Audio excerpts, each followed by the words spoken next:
Well, it's time for our daily holiday this morning, and it is Meteor Day. You know probably a little something about that. Yeah, I do a little bit, but I don't know a ton about it, even though I'm a meteorologist. Yeah. I always wondered why we're meteorologists and not weatherologists, perhaps. Yeah, good question. Because you would think, we know a lot more about weather than, say, astronomy or meteors, Yeah. but... Someone Google that. Yeah, just one of those Facebook us. things where we were labeled long ago and it just kind of stuck, I guess. And that's so. it, stuck. Yeah. Well, today is a day to learn about and be on the lookout for meteors. They're space dust and ice that enter the Earth's atmosphere, not in the studio. Okay. Yeah, okay. Meteors can be as small as specks of dust, and as they enter the atmosphere at high speeds, they burn up, producing light as they streak across the night sky.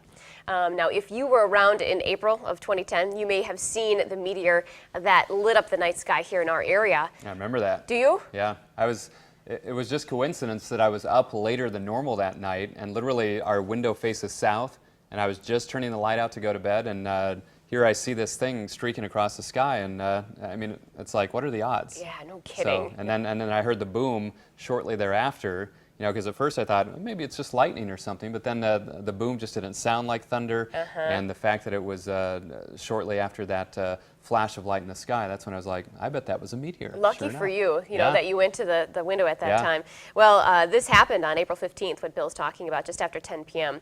News 8 started getting a ton of phone calls from people who said they'd seen a fireball, which was then confirmed to be a meteor the next day. It was estimated to be about the size of a car when it hit Earth's atmosphere at 65,000 miles per hour. So if you saw it, you were a lucky person. Yeah. It's kind of cool. And now one of the most recorded meteors streaked through the sky over central Russia back in February of 2013. It caused windows to shatter, which is like, wow. And actually, hundreds of people were injured. A big chunk of the Russian meteor was later pulled out of a lake. It was so heavy, the machine scientists were using to hoist it out of the water actually broke in the middle of the operation. The U.S. Space Agency estimated the meteor was 55 feet across before entering Earth's atmosphere and weighed about 10,000 tons. Scary. How would you like to be driving down the road and see that? That's just, and for me, it'd be almost confusing. It would take a minute to what could that possibly be? What is Obviously, that? it's so rare, Yeah.